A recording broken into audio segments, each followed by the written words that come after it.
Hello and welcome to another Warhammer 40k tactics video with me, Oddworld Inhabitant, as your host. Today we're going to be looking at two of the most important ways of making your guardsmen go from being an uncoordinated mess to a well-drilled, effective death-dealing machine. So in the few videos I've talked about now, I've talked about the way you make your guys better is with orders and psychic powers. Your guardsmen, can function without orders and psychic powers, but orders and psychic powers, and I keep saying the two together, they buff your men so much that it's just you're very foolish not to take advantage of that. And the fact that you get a source of orders basically for free in terms of platoon command squads, and you have to pay for senior level orders, but we'll go into that now. So that's the first thing I'm going to talk about there. That's going to be orders. So the first thing I'm just going to go through is very simple. I'm just going to go through what the orders are. So in the new codex that we have, new obviously being relative, so I think it's a couple of years old now, we went up to being able to issue 9 infantry orders, which are the ones we're going to focus on, but we'll also make a mention of the 3 tank orders as well.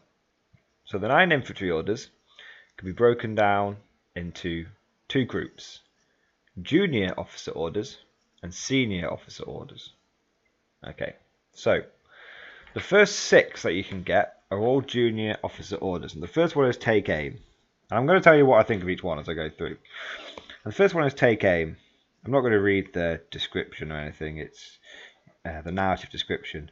Basically, the unit must make a shooting attack, and when this is done, all models in the ordered unit have precision shot.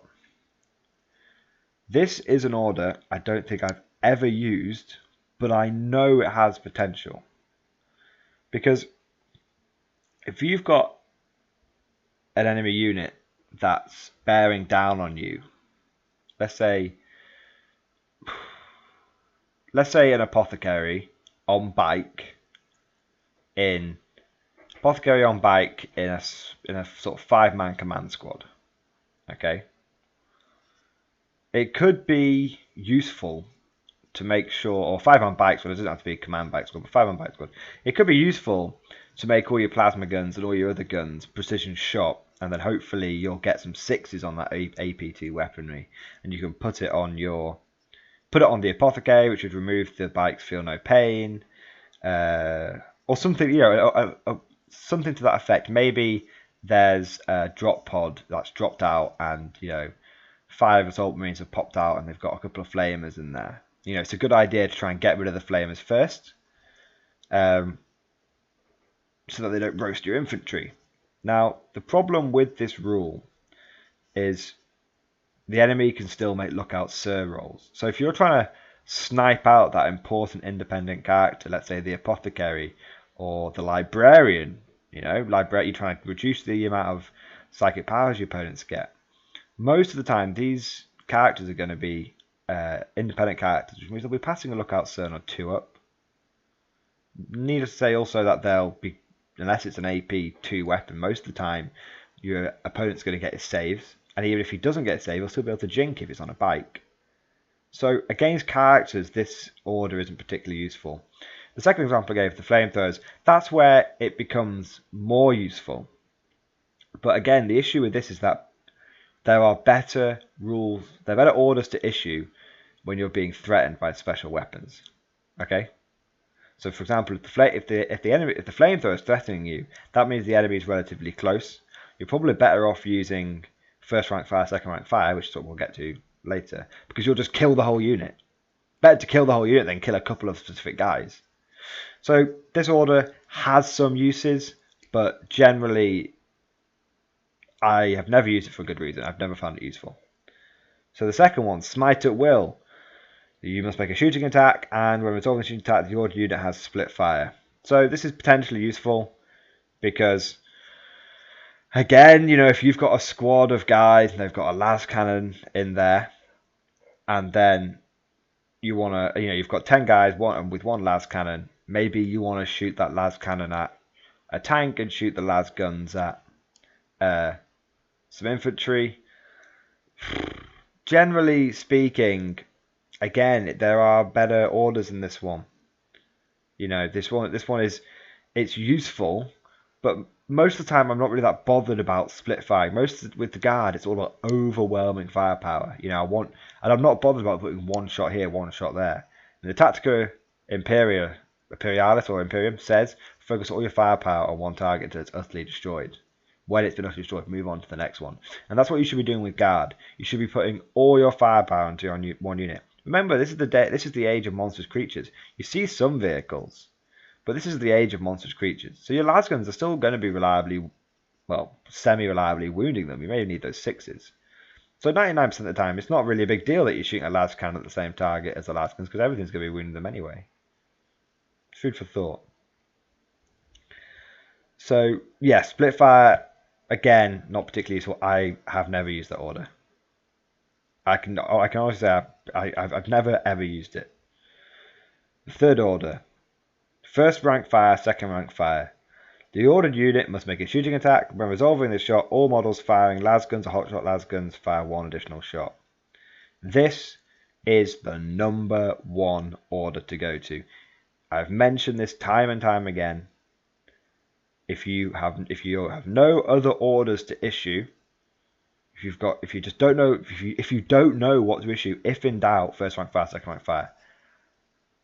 I mean, at close range, a blob of 40 to 50 conscripts is going to be putting out 150 shots. A blob of 50 guardsmen is going to be putting out 150 shots. You know what I mean? Like, you can, in the guard, you can never go wrong with throwing more shit at the wall. Especially with lasguns, because lasguns are bad, but you need lots of them. So, and the reason this is so good, in comparison to the first two, is it just directly increases your damage output. Think of it that way. It's the only one out of these three that directly just increases the amount of damage you're doing. The other ones let you pick your targets, but this one just destroys them. So rather than using take aim for precision shots, use first rank fire, second rank fire. Just wipe the enemy squad out. Don't bother placing your shots. Just wipe every single one of them out. Easier. Way easier. This is your go-to order, first rank fire, second rank fire. I could go on about it for ages and give you 1,000 examples of when I've used it. But trust me, if in doubt, you first rank fire, second rank fire. Now, the order after this, forwards for the Emperor. This lets you pull off some Eldar level trickery, and people never use this order. It's actually surprisingly very effective, especially if you use it against people who aren't expecting it. So it allows you to shoot and then run,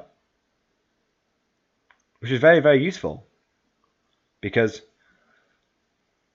it allows you to, you know how we were talking about mobility issues in another video where you need to make sure that you get into places, you have to plan ahead, you've got to move those 6 inches a turn. Forwards for the Emperor allows you to maintain the same level of firepower. You're not increasing it like you're with first rank fire, second rank fire, but you are maintaining your damage output and still moving. Fantastic for heavy weapons in your blobs, because it means you're not having to conga line backwards as much, you know. So Force of the Emperor is a solid order. I would actually put it almost on par with first rank fire, second rank fire, because again, whilst it's not a direct damage improvement, it's a direct movement improvement. Anything that improves what you're doing. It sounds obvious, all the orders are improving in a funny way, but anything that gives you a direct improvement, a noticeable improvement on the battlefield, should I say. So, Force of the Emperor, nifty little order. I probably use it once or twice every battle, and it's never really let me down. You can't go wrong with getting shooting in a free run, can you? The next order, so almost at the end of the Junior Officer orders, is move, move, move. The ordered unit must run, and when determining how far the unit runs, you roll 3 dice and use the highest result. Absolutely fantastic. Again, I would put this on if Forwards for the Emperor is just below first rank fire, second rank fire, I would put this on the same level as first rank fire, second rank fire, because the number of times when I have done a late game dash by moving 6 inches, rolling 3d6, and moving another 6 inches, 12-inch movement. People do not expect 12-inch movement. That's jetpacks. People don't expect imagine if you've been fighting over this objective back and forth with your opponent. and suddenly it's the last turn, and it doesn't really matter about you doing damage. It just matters you dogpiling onto that objective and stopping your opponent from getting within 3 inches. Maybe you can move 6 inches up to it, and then he'll be able to still be able to get within 3 inches. Suddenly he's cancelled out your obsec. No one has that objective. If you move 6 inches up to the objective and then roll 3d6, more than likely you're going to get a 6. And then you move 6 inches past the objective, and you've got a blob of 30, 40 guys. Your opponent suddenly has to chew through a hefty amount of men before he has any chance. He has to blow his way through 3 inches of men on the final turn of the game to try and claim that objective back of you. Move, move, move. Absolutely fantastic order. Suppressive fire. The order unit makes a shooting attack, and you have the pinning special rule. This is actually kind of useful. If you are a long way away from an objective and your opponent is trying to get onto an objective on the last turn, you can actually, and you're not going to get to it, but all you need to do to win the game is stop him from getting to it. But you might not quite have enough firepower to kill all his men. It can sometimes be very useful just to suppressing fire them. Then they have to take a pinning check. Maybe they'll fail it, and maybe then they won't make it to the objective. It's situational. It's not great, but it has a use. I put it slightly higher than Take Aim and Smite at Will, but way below the other 3. So platoon command squads can issue any of those 6 orders once a turn. So they can Take Aim, they can Smite at Will, they can First Rank Fire, they can Force the Emperor, they can Move, they can Suppressive Fire. Right. Senior officers, so your company command squad and Commissar Yarrick, they can issue those 6 orders plus 3 additional orders, all of which are absolutely fantastic. None of the senior officer orders are useless. None of them. They are all good. I use them all every single game. They're that good. Okay? Because of how, and I'll go into it in a second, but because of how good they are, I always recommend you take 2 sources of senior officer orders, be that 2 company command squads or a company command squad and Commissar Yarrick. I always recommend you take 2 company command squads because of how good these orders are. You will never ever regret taking a company command squad in a guard army, but I've already mentioned that in another video. Anyway, so the orders, bring it down. The ordered unit makes a shooting attack. When resolving this shooting attack, all models have Tank Hunter and Monster Hunter. Absolutely fantastic. You combine that with Prescience, you've got rerolling to hit, rerolling to wound or damage against vehicles. Reliably you are going to be killing a vehicle a turn. At the very least, knocking one out of action through stun locking it or hull points or whatever. But you are reliably going to be taking out a normal vehicle a turn. You are reliably in a blob of 4 las cannons with rerolling to hits and rerolling to wounds, and with them, if it's a las cannon, they're normally only going to get a 5-up save. You are reliably going to do 2 to 3 wounds against a Riptide every single turn. Against any other kind of minor monstrous creature, Tyranid monster creature, you don't really see those. But like Morlocks, Trigons, you see those. Against those, you'll probably kill one in 1 turn. Don't forget, it's not just your las cannons that get, I've mentioned this before, it's not just your las cannons that get Monster Tank Hunter, it's all models in the unit.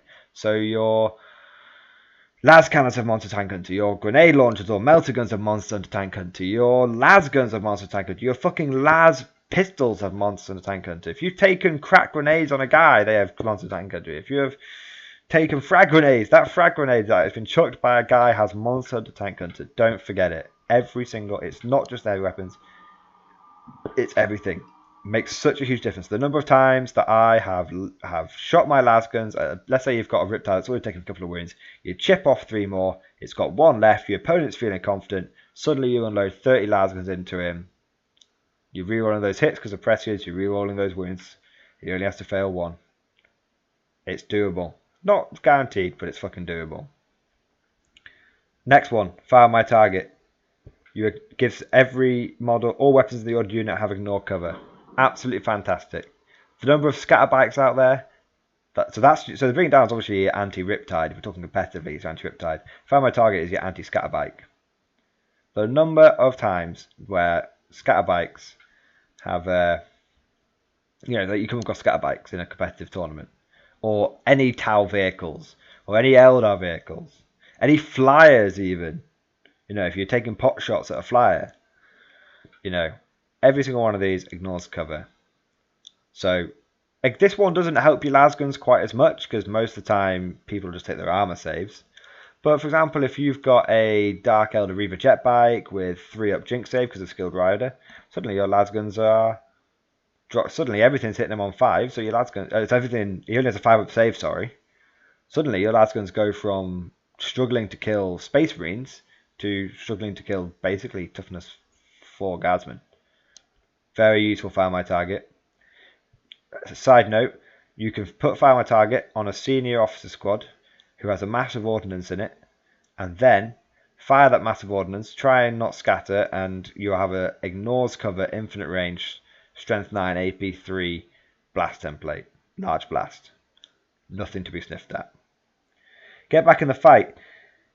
Get Back in the Fight is one that I don't use as often as the other two. The other two I'll be using every single turn. Guaranteed every single turn I'll use Bring It Down. Every single turn I'll use Find My Target.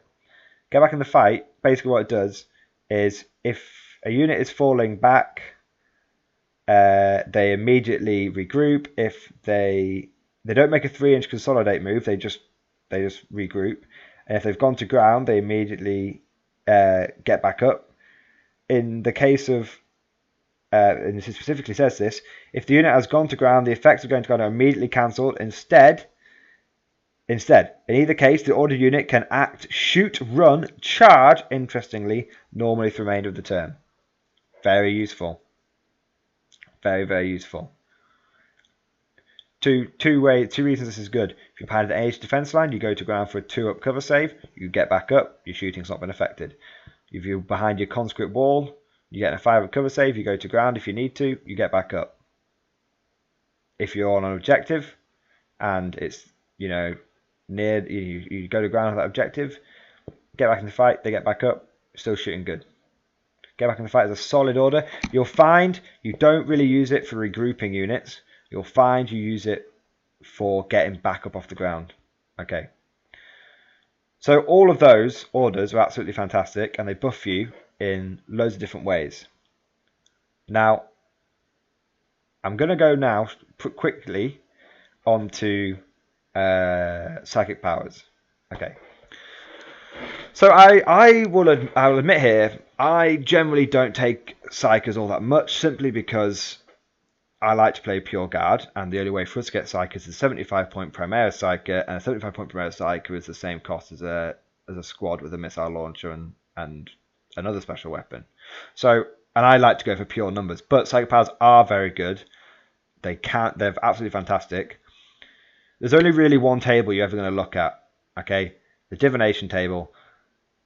Every order in here is generally, every psychic power in here is generally quite good. The Primaris is prescience, single target friendly unit within 12 inches, rerolls to hit. Don't forget, that's in shooting and in close combat. I've gone on about this order so much. Rerolling to hit with guard is absolutely invaluable. Just take it, okay? Go for prescience. The next one, I'm only going to talk about the ones that are useful. The next one is number 2 that I find useful. Warp Charge 1, Blessing, single friendly within 12 inches, 4+ cover save, 4+ invulnerable save. Absolutely fantastic. 4+ invulnerable save. You guys will go from having a 5-up shitty armor save to always having a 4-up save. That's good. Okay, nothing wrong about that. Perfect timing. That gives you ignores cover special rule. That's number 3. You can't really go wrong with that, because you can then prescience. You can put prescience on a unit for reroll hits. You can order them to have monster to tank hunter, so they've got rerolls to wound and blow things up, and then you can put perfect timing on them if you're lucky, and then they ignore cover as well. The only downside to this is the Psyker has to be in the squad. It's the Psyker and his unit, which means if you've got a Commissar in there as well and he perils, he'll just blow the Psyker's brains out. So little footnote on that. It's good, but it can go bad. Precognition, that only targets a Psyker. Misfortune, absolutely fantastic. Warp Charge 2 gives the unit rending. Can't go wrong with rending lasguns. You cannot go wrong with rending lasguns. AP 2 lasguns, you can down Wraith Knight, Storm Surges, whatever you want with rending lasguns. That's it, really. There are some other good powers. Summoning. So, summoning new units onto the table. It's a bit dodgy, but you can't go wrong with summoning. A good tactic is to use the Psy-Cannon division. And I'll be doing another video on formations later, but the Psy-Cannon division to basically summon infinite numbers of pink horrors, demonettes, blah blah blah. Pyromancy, I would avoid. They are direct damage spells, which I find fairly lackluster in comparison to a 50-man blob. You don't really need any more direct damage. You need buffs. You don't need direct damage, or they only affect the Psyker. The one that I would give an honorable mention to is Fire Shield. You get a 4+ cover save on the squad. Kind of interesting. It's only Warp Charge 1 as well. Telekinesis, I would not bother with. Again, honorable mention to power number 5, Telekine Dome. All friendly models within 12 inches of the Psyker have a 5+ invulnerable save against any shooting attack. Quite good, 5+ invulnerable save, but you shouldn't take a whole discipline for the chance to get one okay-ish power. Levitation can also be used. You can move 12 inches with the unit. Not too bad. So there are uses for it, but overall I find that power to be discipline to be quite useless. So moving on. Telepathy. Telepathy can be very, very good. Telepathy is the psychic power discipline that I hate the most because it's the one that everyone who has a Death Star goes for. Telepathy is where people go for invisibility. Most of the powers are okay. Most, but they're not that helpful. There's a few honorable mentions. So, Primaris power is Psychic Streak. It's got an 18-inch range, you roll 3d6, subtract the target's leadership, and that target just suffers a number of wounds equal to that result. Armor and cover saves cannot be taken against wounds caused by Psychic Streak, so they can take invuns. So against a Wolf Star with someone with a load of 3+ invulnerable saves, it's not that good. The FAQ the draft FAQ released by Games Workshop recently says that doesn't have to roll to hit. You just scream at them and they die. It's good. Imagine if you took 3 Primaris Psykers and 2 Astropaths, and the Astropaths only go on obviously telepathy, and the Primaris Psykers don't specialize in one psychic discipline. They take 1 Prescience and 1 Psychic Shriek, and that's level 2. You can then try and it's only Warp Charge 1, so if you get a lucky roll with your power dice, or you take something again like the Psy-Cannon division, which gives you boatloads of power dice, you can just spam Psychic Shriek at a Death Star and just scream it to death. Or imagine you got a Wraith Knight barreling down at you, just spam Psychic Shriek it and it dies. Like I said, it's an honorable mention. There are other armies which can use it much better than the Guard can, because it's only an 18-inch range power, but if you've taken 2 Astropaths and you've taken 3 Primaris Psykers, it's not bad to have in the bank. So, move on. I wouldn't bother with Dominate. Mental Fortitude is it's an honourable mention. It's Warp Charge 1. Any single friendly unit within 24 inches.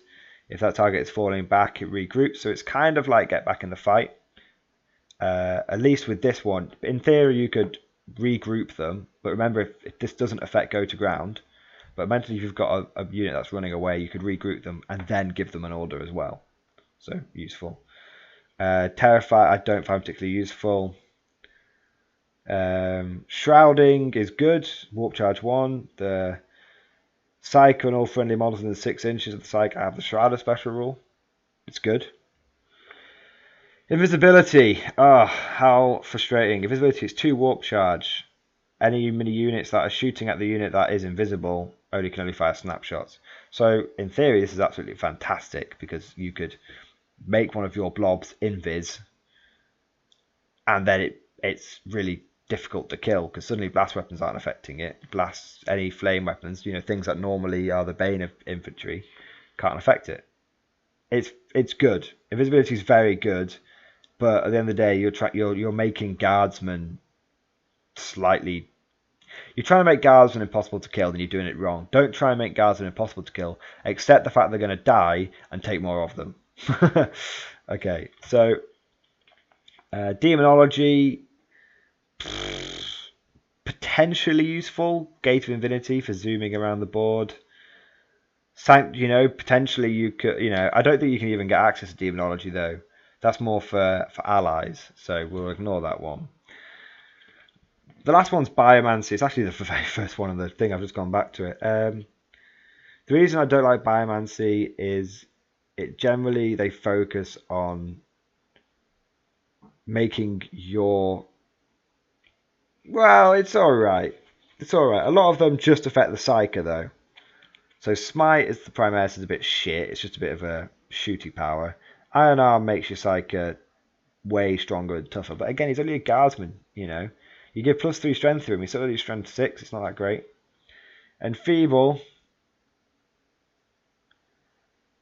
is potentially very useful. If you enfeeble a big group of Wolfen, for example, if you're facing a Wolfen star, let's say if he hasn't got Invis off, suddenly those Wolfen are only toughness 3, your Lasguns are wounding on 4s. Enfeeble can be useful. Leech Life, I wouldn't bother with that. Warp Speed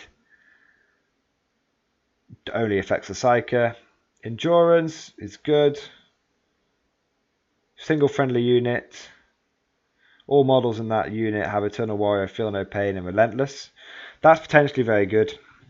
If you get that off, you could absolutely blast the shit out of someone at close. Let's say there's a Death Star right in your face. You could absolutely blast the shit out of it and then charge in. And because you're relentless. So potentially good. Hemorrhage, it's not that good. So that's really it for psychic powers. So basically, you want to go on divination. There's a few other divination with telepathy as a backup. That's what I would recommend. The last thing to mention is tank orders. So let me just go to the page there. Okay, so tank orders. So a Liebenrust tank commander can roll 2d6 at the beginning of the shooting phase. If the total results 9 or less, so you basically tanks for leadership 9, you can choose one of the following tank orders to immediately take effect. So we'll look. So they can only. Yes, they only ever affect the tank commander's unit. So initially you'd read that and go, holy shit, my tank commander can order my infantry? No, it can't do it. So leadership 9 or less, that's not too bad. That's like having a commissar in there. No rerolls though. Full throttle. This one's actually quite amusing. Your tank commander's unit immediately moves flat out, moving 6 inches plus d6. So it is very possible in one turn for a Lehman Russ to go 18 inches. It's situational because Lehman Russ is a gun boat basically. They're gun tanks, so they're not really designed for going somewhere very quickly. They're designed for sitting somewhere or moving forward 6 inches a turn because they're heavy vehicles and blasting the shit out of people. But potentially could, apart from it being amusing, could very well work because let's say your opponent's got 2 objectives and you've got 2 objectives. If your Lehman Russ just blasts it forward 18 inches in one turn, bear in mind you're normally going to get 15 inches on an average roll, you could contest an objective. Don't forget, as long as that thing that he's using is an obsec or is in a formation, you could test an objective. So full throttle has some uses. I have used it when I've used tank commander.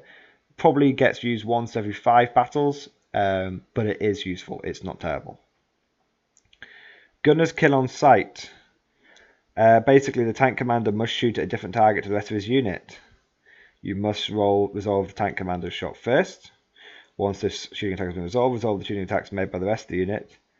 These must be a different target, which cannot be a unit forced to disembark as a result of the tank commander's initial shooting attack. Which is bullshit, basically, because how this one ideally would work is you take a Vanquisher and a regular Lehman Russ, and you pair them up, and you shoot the Vanquisher at the transport and kill it. The Space Marines pile out. Because it's emergency bombs, they can only go 3 inches, so they're all bunched up, and then you waste them with a tank shell. That is how it doesn't work. Instead, you could disembark the unit, and then the other tank would have to shoot something else. But there's nothing stopping you from taking a tank commander's unit and then a normal tank on its own, or taking 2 tank commanders and doing this twice. So you would... it still wouldn't work, would it? It wouldn't work, no. I rarely use this order. Most of the time, like I said with the guard, it's about focus fire. So most of the time I don't use this order. But anyway, so give that one a miss. The last one, because there's only 3 orders of tank commanders, is very useful. Very, very useful. You make it's the one I probably, if I use a tank commander, I use it every game. You make a shooting attack and then pop smoke. So very nice. You can make a shooting attack and then get a 5-up cover save. Of course, you can only pop smoke once a game. So this one is definitely one of those ones where make sure you use it at the right time. Because if you blow your load too early and you're not likely to die, I wouldn't bother. Don't forget camo netting stacks with that. And so does the Ogre Slab Shield. So in theory, you could get, if you're going to take fucking Bulgan Slab Shields, if you're going to take Bulgans, which I don't recommend, in theory, you could have a 3-up cover save on a tank in the open, which is quite interesting. But that's it. Honourable mention. They're not particularly useful, but they're all right. They're all right. The Gunner's Kill on Sight one, just to go back to that, I could see some use in it if you want to take mixed units of Russes, if you really, really want to take a Lehman Russ Punisher alongside a Vanquisher for some reason. Don't explain to me why you'd do that, but for some reason, you could have the Punisher shoot at some infantry and the Vanquisher shoot at something else. But, whatever. So that's it then. So, infantry orders, half of the junior officer ones are fantastic. Half of them are situational at best. Senior officer orders are all fantastic. In my opinion, if you want to win, you want to cram in as many senior officer orders as you like. So, as you can, not as you like. So, always 2 company command squads, or company command squad and Commissar Yarrick. Commissar Yarrick is potentially the better choice because you can make him your warlord, because he also has a senior officer rule and chain of commander and everything. So I think you can make Commissar Yarrick your warlord, which would mean you would have if you put Commissar Yarrick in a blob of 50 guys, it's a lot harder for your opponent to get the warlord kill point. So yeah, psychic powers, just said there's prescience. Go for divination as your primary, and as a backup, go for telepathy just for access to psychic shriek and a chance at getting invis. And tank commander orders are generally a bit crap, but certain situations they'll be very good. Striking Shroud is fantastic. You should use it every game if you've got a tank commander. All right. Thank you guys for listening, and hope to see you guys next time.